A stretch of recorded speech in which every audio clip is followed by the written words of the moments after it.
remarkable new evidence. If this film indeed corresponds with Vereshchagin's story, what we are looking at is the scene of the crash site in Pereosovsky as viewed by a camera on top of a military truck.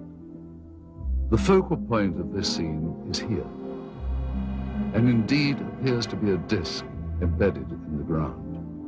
Here we see soldiers exiting the truck, led by a captain. The troops are met by another officer, this one a major, and then they join other soldiers and officers already on the scene. This footage is one of 4 reels of film acquired during our investigation. Explore it. This film footage certainly seems to depict interest by Russian military personnel in the object that is seen sticking out of the ground. Soldiers, officers, and civilian-clothed agents are deployed around the site, and they appear to be both guarding and examining the object. This is what we found on one of the 4 reels of film obtained in Russia. After viewing the footage, we were able to determine that it was most likely shot with 2 separate cameras.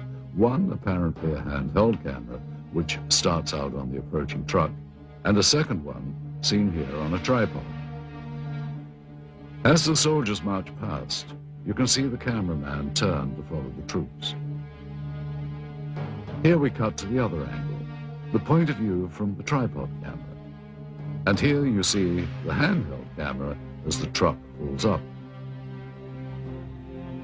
Both cameras change vantage points several times during the film, as if to get better views or perhaps under orders of a superior. From this angle, we see yet more troops arrive. Author Veniamin Vereshchagin described... Вы знаете, в дальнейшем события приняли более такой масштабный характер. По просьбе КГБ были привлечены... On the KGB request, Soviet art... And here you see the man who is probably the head KGB agent directing the cameraman to point his camera toward the disc. A total of almost 1,200 feet of negative were recovered just on this crash site. It is possible that more film was shot, but this is all that we were able to obtain.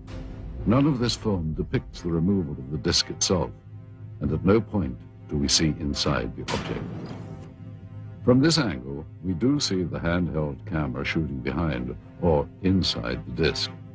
However, that footage, if it was in fact ever shot, was not included in the cans of film we acquired.